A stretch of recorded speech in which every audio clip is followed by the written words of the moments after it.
Welcome back to the SS classes. दोस्तों, आप सभी का फिर से स्वागत है। आइए क्लास 10th का एक्सरसाइज 3.1 कर रहे हैं। क्या कह रहा है जी स्टेटमेंट में? कह रहा है form the pair of linear equation in the following problem, find their solution graphically. कह रहा है लीनियर इक्वेशन का पेयर बनाओ और ग्राफिकली उसको आपने सोल्व करना है। 10 student of class 10th took part in the mathematics quiz। Mathematics quiz में क्लास 10th के 10 स्टूडेंट पार्टिसिपेट करते हैं। If the number of girls is 4 more than the number of boys, अगर लड़कियों की संख्या लड़कों की संख्या से 4 ज्यादा है तो ये बताओ who took part in the quiz. बताओ किस किस ने क्विज के अंदर पार्टिसिपेट किया। इस क्वेश्चन करते हैं। क्या कह रहे हैं? Let the number of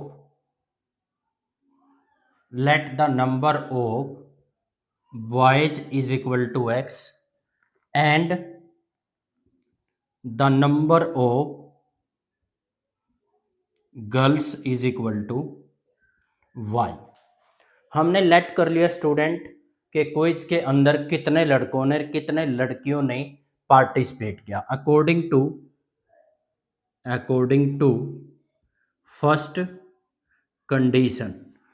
condition स्पेलिंग फुल ले लेना, अकॉर्डिंग की भी स्पेलिंग कंप्लीट लिख लेना। स्टूडेंट फर्स्ट पार्ट में तो ये कह रहा है वो कि आपके 10 स्टूडेंट हैं, किसके? 10th क्लास के। इसका मतलब बॉयज कितने हैं? x और गर्ल्स कितनी है? y। दोनों को मिला के जो टोटल स्टूडेंट है वो कितने हैं? आपके 10। टेबल भी मैं यही बना देता हूं स्टूडेंट, क्योंकि हमने इसको ग्राफिकली सोल्व करना है। आप अगर एक बार x का वैल्यू 0 पुट करोगे तो y का वैल्यू 10 आया, y की वैल्यू 0 पुट करोगे तो x का वैल्यू 10 आ जाएगा। आप इसको नाम दे दो equation number 1। After that according to second condition में वो क्या कह रहे हैं? Number of girls is 4 more than the number of boys. लड़कों की संख्या से लड़कियों की संख्या ज्यादा है। ये बॉयज हैं स्टूडेंट्स और ये गर्ल्स हैं। तो बॉयज हमने x ले रखे हैं और गर्ल्स कितनी ले रखी है? y। उसने ये कहा है कि गर्ल्स ज्यादा हैं तो इसका मतलब यहाँ पर अगर गर्ल्स ज्यादा है तो यहाँ देखने से पता लग रहा है कि y बड़ा है x से। इसका मतलब y का और x का मतलब लड़कों की संख्या का और लड़कियों की संख्या का जो डिफरेंस है ना वो 4 है स्टूडेंट। ओके, अब यहां भी टेबल बना लीजिए। अब आप यहां पर इक्वेशन नंबर 2 का टेबल बना रहे हैं। आफ्टर दैट हम इसका ग्राफ बनाएंगे। आप यहां पे स्टूडेंट x का वैल्यू 0 पुट करोगे तो y का वैल्यू क्या आएगा? x की जगह तो 0 हो गया तो y की वैल्यू तो 4 निकल गई सीधी। y की वैल्यू 0 पुट करोगे तो क्या आ जाएगा? -x इज इक्वल टू 4 और ये माइनस लेफ्ट से राइट में चला जाएगा तो x की वैल्यू आ जाएगी -4। Draw the graph. अब हम इसका ग्राफ ड्रॉ करने जा रहे हैं। Do you know students, table के अंदर मैक्सिमम जो वैल्यू आ रहा है आपका वो 10 आ रहा है और मिनिमम वैल्यू जो आ रहा है वो 0 आ रहा है। कुछ पॉजिटिव वैल्यू है, कुछ नेगेटिव वैल्यू है। तो मैं इसका ग्राफ यहां पर ड्रॉ कर देता हूं। आप ग्राफ ड्रॉ करते टाइम क्या करते हो? एक एक्स एक्सिस ड्रॉ करते हो और दूसरा क्या ड्रॉ करते हो? Y axis. यहां पर आपने 0 ले लिया, 2 1 जा 2, 4 6 8 और 10। सिमिलरली -2 -4, एक्स का वैल्यू आपका -4 तक ही है तो फालतू लेने की जरूरत नहीं है। 2 4 6 8 और यहाँ पे क्या जाएगा आपका 10। y की वैल्यू नेगेटिव कहीं दिखाई नहीं दे रही है तो x का वैल्यू 10 है स्टूडेंट्स, y का वैल्यू भी 10 है। x का वैल्यू 10 तो x एक्सिस पर होगा और y का वैल्यू 10 y एक्सिस पर होगा। दोनों को ज्वाइन कर देते हैं। जब आप इस पॉइंट को इससे ज्वाइन करोगे तो आपको एक स्ट्रेट लाइन बनता हुआ नजर आएगा। ये है आपके इक्वेशन नंबर 1 की ग्राफ।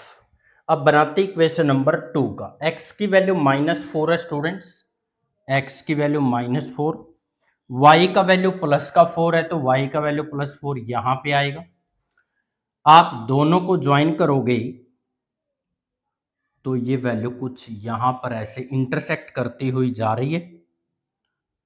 तो मैंने आपको बेसिकली में पढ़ाया था कि जब दो लाइन आपस में इंटरसेक्ट करती है तो आपके पास एक ही सॉल्यूशन होता है।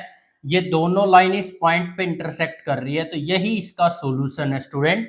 बस ये देख लो कि ये पॉइंट एक्स एक्सिस की किस वैल्यू के सामने है और वाई एक्सिस की किस वैल्यू के सामने है। जब आप इसको ग्राफ में बनाते हो तो पर्टिकुलर या एक्यूरेट एक्स और वाई की वैल्यू जो इंटरसेक्टिंग पॉइंट है आपको वहां पता लगेगी। मैं फिर से बता रहा हूं स्टूडेंट, ये ग्राफ जब आप ग्राफ की कॉपी में बनाओगे तभी आपको एक्चुअल वैल्यू का पता चलेगा। यहां मैं अंदाजे से भी कर सकता हूं। मुझे 2 और 4 के बीच में यहाँ 3 नजर आ रहा है और यहाँ 6 के 8 के बीच में 7 नजर आ रहा है। तो ऑब्जर्व जब किया मैंने ग्राफ को, वी ऑब्जर्व दैट ग्राफ, तो मुझे क्या मिला, we have intersecting line, we have intersecting line at point 3,7। So ये x का वैल्यू हो गया स्टूडेंट आपका और ये y का वैल्यू हो गया। तो इसने क्या पूछा था आपसे, नंबर ऑफ बॉयज, जैसे x की वैल्यू 3 आ गई, ये दोनों लाइन आप लास्ट में लिख देना यहां पर जाके। नंबर ऑफ बॉयज x है तो मैं x के सामने x की वैल्यू लिखूं 3। नंबर ऑफ गर्ल्स y है तो y के सामने मैंने लिख दिया 7। तो ये आपका फाइनल आंसर आ गया ग्राफिकली। उनका सेकंड पार्ट करते हैं। 5 pencil and 7 pen together 50 rupees. कह रहा है 7 पेंसिल और 5 पेंसिल और 7 पेन 50 रुपए के खरीदे। 7 पेंसिल और 5 पेन 46 के। तो एक पेंसिल की और एक पेन की कॉस्ट बतानी है। तो सबसे पहले जो चीज निकालनी है उसी को लेट कर लो। Let the cost of 1 pencil is equal to, एक पेंसिल का रेट हमने ले लिया x rupees, okay, and the cost of 1 pen is equal to, एक पेन की कॉस्ट ले ली student y rupees, according to,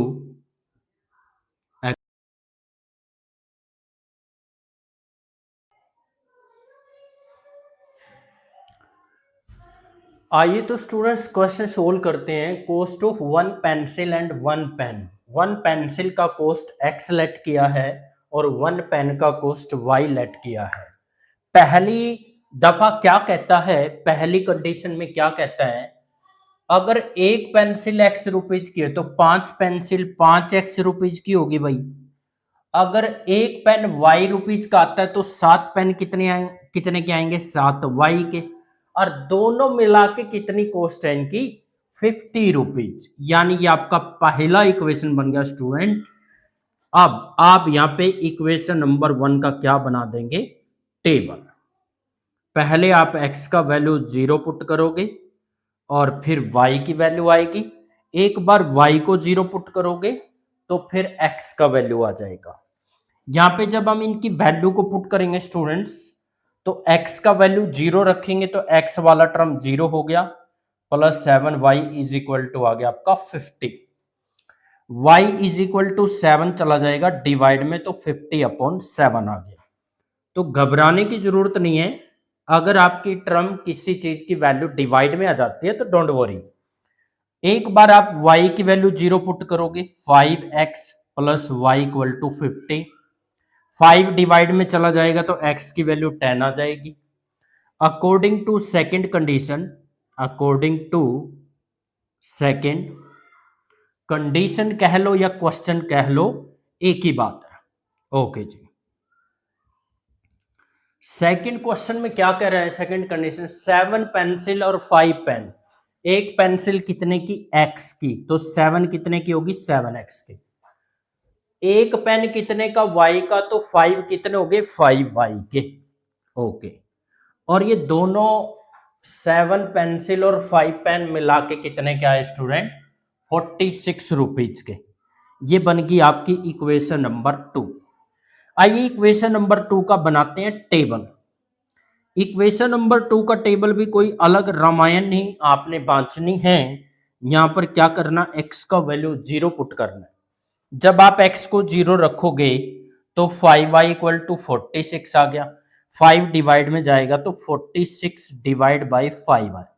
एक बार y को 0 रखेंगे तो 7x प्लस 0 इक्वल टू 46, यानी x इक्वल टू कितना आ जाएगा, 46 बाई 7।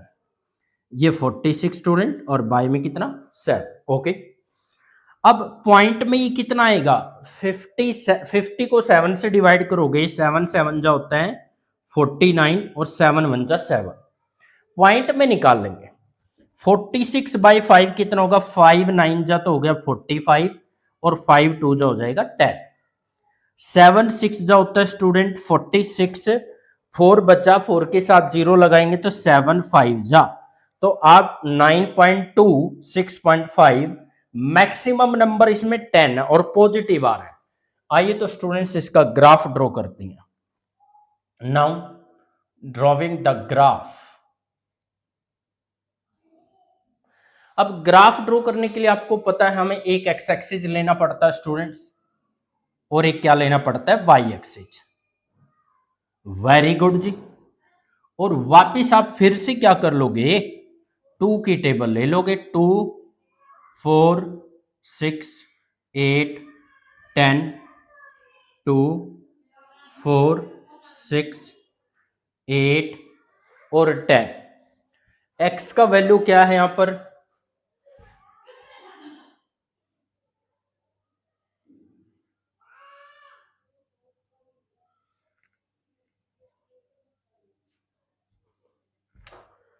तो स्टूडेंट्स ग्राफ ड्रॉ करते हैं।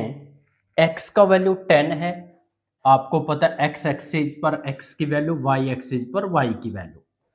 तो x की वैल्यू 10 है तो ये रहा x एक्सिस पर 10। ओके, y का वैल्यू 7.1 है, तो 7 कहां लोगे आप, 6 के 8 के बीच में तो 7 है, तो आप इसको थोड़ा सा ऊपर ले लो। थोड़ा बहुत ग्राफ अगर ऊपर नीचे हो जाएगा तो डोंट वरी, इससे सम गलत नहीं होता। दोनों को ज्वाइन कर दो, ये वाला पॉइंट और ये वाला पॉइंट, आपकी एक स्ट्रेट लाइन बन के तैयार होगी स्टूडेंट्स। ये कौन सी इक्वेशन थी, इक्वेशन नंबर 1, इसके ऊपर लिख दो 5x plus 7y is equal to 50। Okay जी।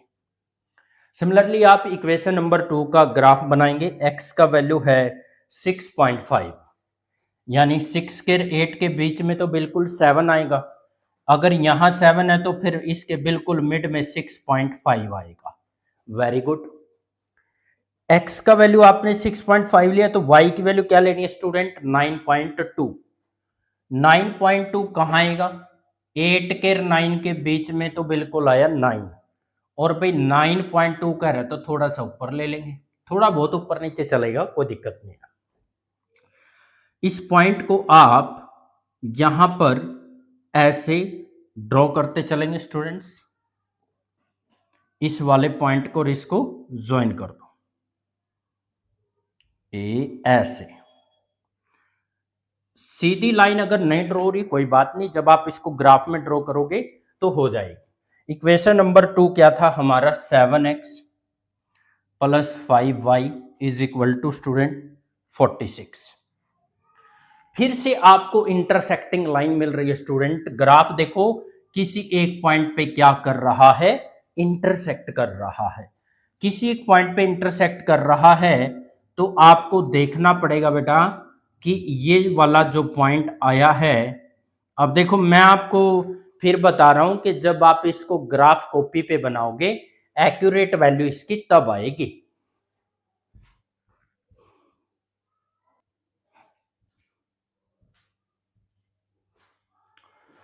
तो यहां पर इंटरसेक्टिंग पॉइंट आ रहा है स्टूडेंट्स, तो आप एक आइडिया लगा के लिख सकते हो यहां पर। तो मुझे जो लग रहा है ये 2 और 4 के बीच में आएगा, तो यहाँ पर 3 आना चाहिए।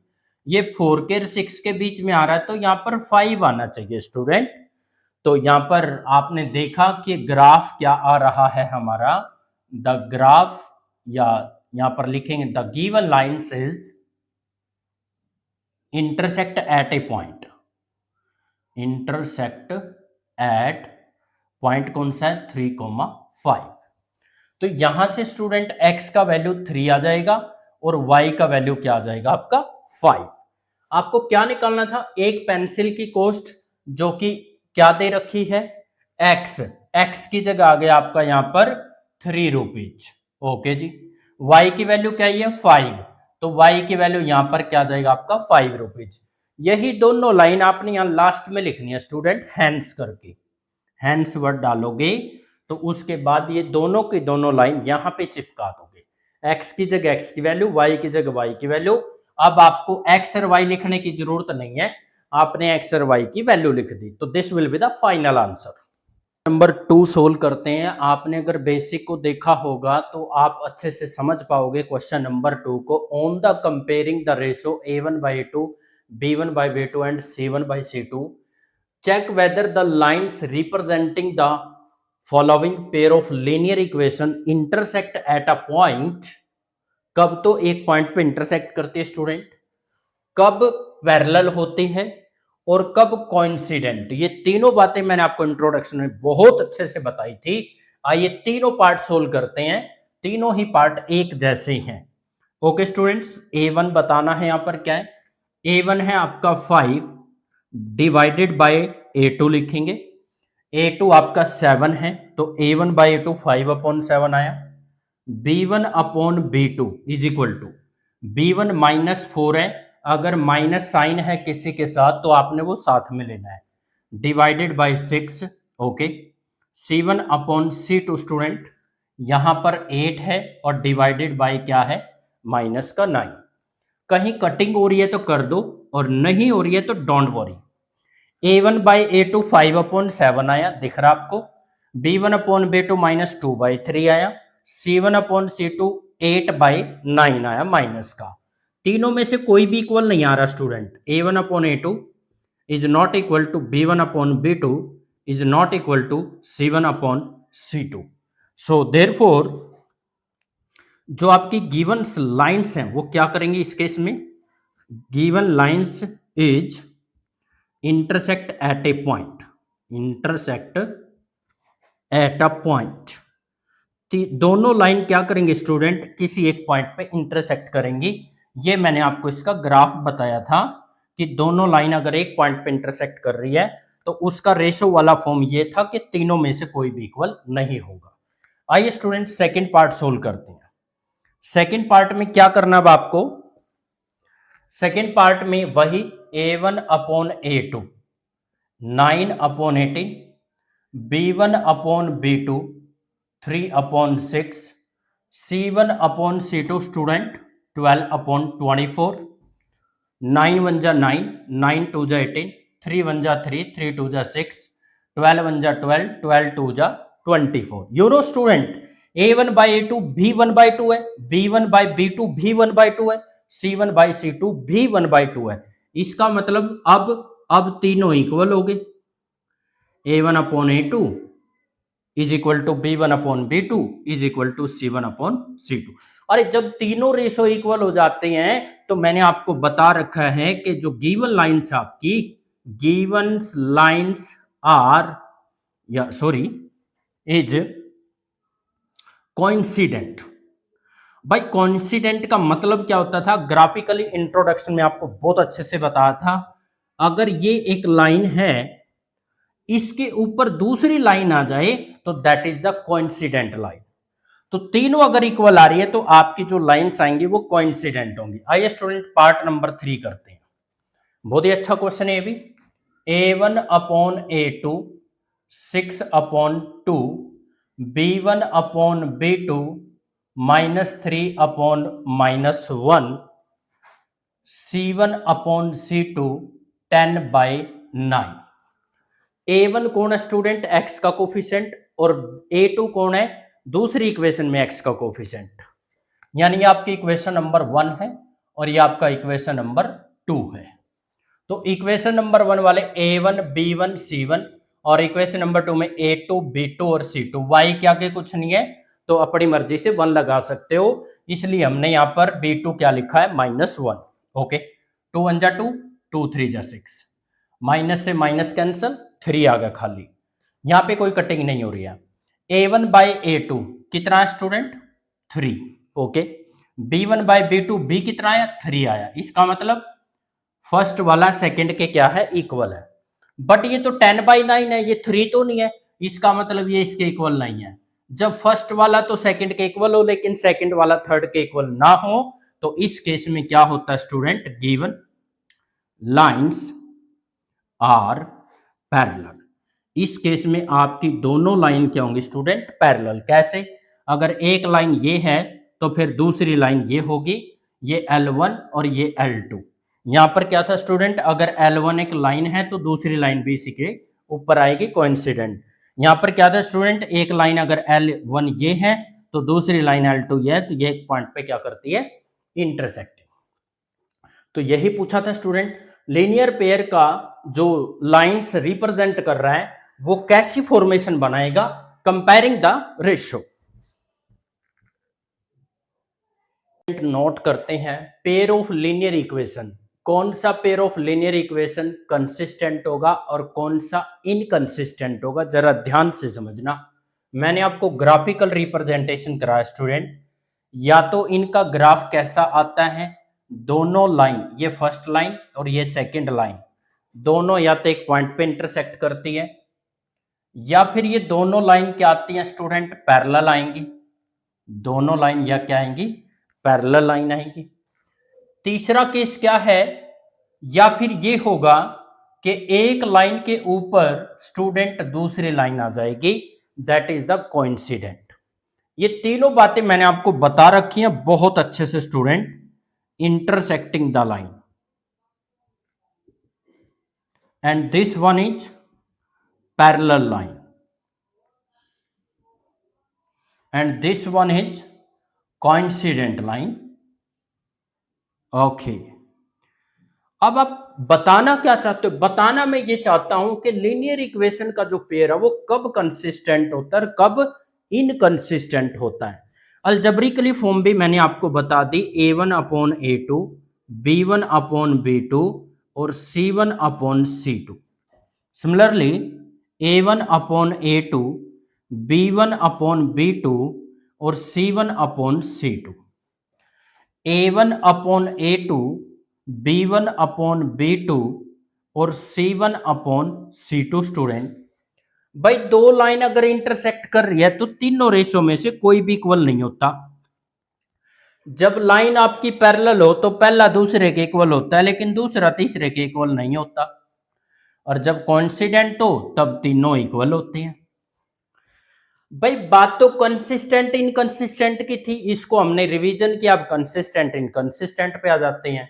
स्टूडेंट कंसिस्टेंट कब होता है? दोनों लाइन अगर एक पॉइंट पे इंटरसेक्ट कर रही है तो इस केस में मेरे भाई हो जाएगा वन सॉल्यूशन। Very good. और इस केस में दोनों लाइन एक भी पॉइंट पे इंटरसेक्ट नहीं कर रही है तो इसका मतलब इसमें हो जाएगा नो सॉल्यूशन, एक भी सॉल्यूशन नहीं होगा। यहां एक लाइन के ऊपर दूसरी लाइन आ गई। You know student, there are infinitely many point lies on a line. एक लाइन के ऊपर बहुत सारे पॉइंट लाई करते हैं। जब एक लाइन के ऊपर दूसरी लाइन आएगी तो उनके इनफाइनाइटली मैनी पॉइंट आपस में इंटरसेक्ट कर रही हैं, तो इसलिए इसके सॉल्यूशन हो जाएंगे student infinite many solution, infinite many solution. अब मेरी बात को जरा ध्यान से सुनना, चाहे एक सॉल्यूशन हो और चाहे एक से ज्यादा सॉल्यूशन हो, a pair of linear equation के पास या तो एक सॉल्यूशन हो या एक से ज्यादा सॉल्यूशन हो, तो आपका स्टूडेंट उस केस में pair of linear equation consistent होता है। इसमें एक सॉल्यूशन है तो कंसिस्टेंट हो गया, इसमें एक से ज्यादा सॉल्यूशन है तो इसमें भी क्या हो गया मेरे भाई? कंसिस्टेंट हो गया। लेकिन जब पहला दूसरे के इक्वल और दूसरा तीसरे के इक्वल ना हो, पैरेलल लाइन हो, दैट मीन्स उनके पास कोई सॉल्यूशन नहीं है, तो इस केस में आपका हो जाएगा मेरे भाई इनकंसिस्टेंट। इस केस में क्या हो जाएगा आपका इनकंसिस्टेंट, क्योंकि दोनों लाइन किसी पॉइंट पे इंटरसेक्ट नहीं कर रही है, तो पेयर ऑफ लीनियर इक्वेशन इस केस में क्या होता है इनकंसिस्टेंट। रेशियो का कंपैरिजन करके आपने कंसिस्टेंट और इनकंसिस्टेंट बताना है। अगर इसने ये कहा है कि रेशियो का कंपैरिजन करके बताओ, तो आपने A1/A2, B1/B2, C1/C2 वाली कंडीशन चेक करनी है, उसके अकॉर्डिंग बताना है। ओके स्टूडेंट, नोट में अभी आपको मैंने सारी चीजें रिवाइज कराई थी। यहां पर लिखिए A1/A2। You know student, A1 है यहां पर आपका 3 और A2 है आपका यहां पर 2। Very good. B1/B2, B1 है आपका स्टूडेंट यहां पर 2 और B2 है आपका यहां पर -3, यानी 2 अपॉन कितना हो गया -3। C1/C2 भाई 5 को आप इधर ले आओगे तो वो माइनस में हो जाएगा। आप इसको ऐसे लिख लो 3x + 2y, 5 को लेफ्ट में ले आएंगे इक्वल टू 0 आ गया, तो C1 हो गया आपका -5। सिमिलरली आप 2x - 3y, 7 को जब इधर लाओगे तो ये माइनस का हो जाएगा, तो C2 हो गया -7। माइनस से माइनस उड़ गया यहां से। अब देखो ये 3/2 आया, ये 2/3 आ रहा है माइनस का, और ये 7/5। तीनों में से बेटा कोई भी रेशो इक्वल नहीं है। A1/A2 is not equal to B1/B2 is not equal to C1/C2। तीनों रेशो में से कोई भी इक्वल नहीं आया, तो क्या लिखोगे the given line is consistent. क्यों जी? अभी नोट में आपको बताया था, जब तीनों इक्वल हो तब कंसिस्टेंट होता है, जब तीनों इक्वल ना हो फिर भी अपना कंसिस्टेंट होता है। एक ही केस में कंसिस्टेंट नहीं होता, पहला दूसरे के इक्वल हो और तीसरे के इक्वल ना हो। आइए स्टूडेंट्स पार्ट नंबर 2 सोल्व करते हैं। ओके, 2x - 3y, 8 को इधर ले आएंगे इक्वल टू 0 आया। 4x - 6y, 9 को इधर ले आएंगे स्टूडेंट इक्वल टू 0। इसको नाम दे दो इक्वेशन नंबर 1, इसको नाम दे दो इक्वेशन नंबर 2। x का कोफिशिएंट A1 होता है, y का कोफिशिएंट B1 होता है स्टूडेंट, और जो यहां पर रह गया ये कांस्टेंट, ये C1 का वैल्यू है। यहां पर A2 क्या होगा आपका 4 और B2 क्या होगा -6 और C2 क्या होगा student -9। Okay very good. A1/A2 निकालेंगे तो 2/4 आया, तो कैंसिल करके 1/2 आ गया। B1/B2 निकालेंगे -3/-6, माइनस से माइनस कैंसिल, 3 1 जा 3, 3 2 जा 6, ये भी क्या आ गया आपका 1/2। बट आगे क्या करना है C1/C2 निकालना है। C1 आपका -8 है और C2 आपका -9 है, माइनस से माइनस कैंसिल हो गया, 1/2 but not equal to 1/2। It means A1/A2 is equal to B1/B2 but is not equal to C1/C2। जब पहला दूसरे के इक्वल हो और दूसरा तीसरे के इक्वल ना हो स्टूडेंट्स, उस केस में क्या होता है इनकंसिस्टेंट। ओके, तो आप लिख दोगे क्या गिवन लाइंस या given pair of linear equation is inconsistent। आपका इनकंसिस्टेंट एक ही केस में होगा, बस फर्स्ट सेकंड के इक्वल और सेकंड थर्ड के इक्वल ना हो। आइए थर्ड पार्ट करते हैं। यहां पर थोड़ी सी स्टेटमेंट उसने डिवाइड में करके दे दी, कंफ्यूज मत होना स्टूडेंट। 3/2 x + 5/3 y = 7। पहले इसको ठीक कर लेते हैं। ऐसे केस में एलसीएम लेना पड़ता है 2 का और 3 का, जो डिनोमिनेटर में उनका एलसीएम ले लो। 2 का 3 का एलसीएम कितना आ जाएगा 6। नीचे वाले से डिवाइड करते हैं, डिवाइड करके जो आता है ऊपर वाले से मल्टीप्लाई। 2 3 जा 6, 3 3 जा 9। ओके, 3 2 जा 6 और 2 5 जा 10 हो गया, इज इक्वल टू क्या चल रहा है जी 7। Okay student, 9x plus 10y, ये 6 की कर देंगे स्टूडेंट उधर मल्टीप्लाई, 6 की 7 के साथ क्या हो जाएगी मल्टीप्लाई, तो विच इज इक्वल टू क्या आ जाएगा 42। आफ्टर दैट दूसरा इक्वेशन है 9x minus 10y is equal to है स्टूडेंट 14। अगर आप 42 को इधर लाना चाहते हो तो वो माइनस में आ जाएगा, a1 अपॉन a2, 9 अपॉन 9, 9 से 9 कैंसिल 1 आया, b1 अपॉन b2, b1 10 है, b2 माइनस 10 है, तो 10 अपॉन माइनस 10, 10 से 10 कैंसिल स्टूडेंट, माइनस का 1 आ गया, c1 अपॉन c2, c1 42 को इधर लाओगे तो माइनस हो गया, 14 को इधर लाओगे ये भी माइनस हो गया, माइनस से माइनस कैंसिल और 14 1 जा 14, 14 3 जा 42। That mean student a1 by a2 तो आया 1 और b1 बाई b2 आया -1 और c1 बाई c2 आया 3। इसका मतलब तीनों में से कोई भी इक्वल नहीं है, a1 by a2 is not equal to b1 by b2 और is not equal to c1 by c2। जब तीनों में से कोई भी इक्वल ना आए तो आप क्या लिखोगे, pair of linear equation, pair of linear equation is consistent।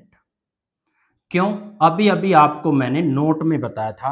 और फिफ्थ पार्ट सोल्व करते हैं, सॉल्यूशन पे आइए। ये कह रहा है given that 5x minus 3y, 11 को इधर लाएंगे तो माइनस हो जाएगा, इक्वल टू 0 आया, माइनस का 10x प्लस 6y, 22 इधर आके प्लस का हो गया, इज इक्वल टू में क्या है 0। You know student a1 upon a2 हर सवाल में करते आ रहे हो, अब आपको पहचान हो गई होगी। जो यहाँ पर 5 है वो a1 है, माइनस का 10 a2 है, 5 1 जा 5, 5 2 जा 10, दैट मीन्स माइनस का 1/2 आ गया। b1 upon b2, b1 minus का 3 है आपका और b2 आपका प्लस का 6 है, तो 3 1 जा 3, 3 2 जा 6, दैट मीन्स -1/2 आ गया। After that student c1 upon c2, c1 minus का 11 है और c2 आपका 22 है, 11 1 जा 11, 11 2 जा 22, -1/2, -1/2, -1/2, -1/2, तीनों इक्वल आ गए, a1 by a2 is equal to b1 by b2 is equal to c1 by c2। जब तीनों इक्वल आ जाते हैं तो उस केस में क्या होता है आपका कंसिस्टेंट, तीनों इक्वल ना आए फिर भी कंसिस्टेंट, पहला दूसरे के इक्वल आ जाए दूसरा तीसरे के इक्वल ना आए तब इनकंसिस्टेंट होते हैं। तो लिख देंगे क्या, pair of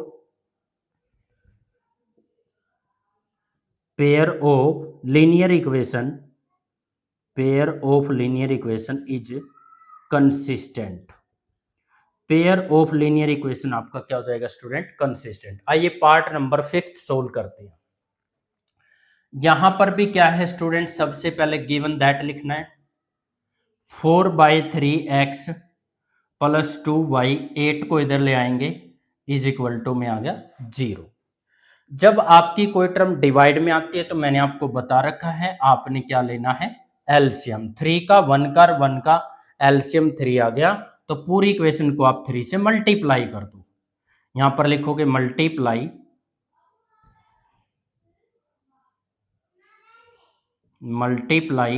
bye 3, we get, you know student हमने 3 को देख के मल्टीप्लाई नहीं किया, एलसीएम लेके जो भी आता है वो बाय के बाद लेके आपने उसी से मल्टीप्लाई कर देना है। यहां पर आपका 4x आया क्योंकि 3 से 3 कैंसिल होगा, 3 2 जा 6 हो गया और यहां पर आपका 3 8 जा 24 विच इज इक्वल टू 0। यह आपका पहला इक्वेशन है। दूसरा क्या दे रखा उसने 2x प्लस 3y और 12 को इधर लाएंगे तो माइनस में आएगा इक्वल टू 0। यह आपका बन गया equation number 2। a1 upon a2 निकालेंगे स्टूडेंट, 4/2 आया, 2 1 जा 2, 2 2 जा 4, दैट मीन्स 2 आ गया। b1 अपॉन b2 करेंगे तो 6 अपॉन 3, 3 1 जा 3, 3 2 जा 6, ये भी 2 आ गया आपका। C1 अपॉन C2 करेंगे, C1 माइनस का 24 है, C2 आपका माइनस का 12 है, माइनस से माइनस कैंसिल हो गया, 12 वन जा 12, 12 टू जा कितना हो गया 24। दैट मीन्स इसकी वैल्यू भी कितनी आ गई 2, 2 2 और 2 तीनों ही 2 आ गए, इसका मतलब तीनों इक्वल है। A1 by A2 is equal to B1 by B2 और इज इक्वल टू क्या आ गया C1 बाई C2। ये तो इसके जैसा ही बन गया। इसका मतलब क्या है, pair of linear equation is क्या हो जाएगा मेरे भाई, कंसिस्टेंट। Very good.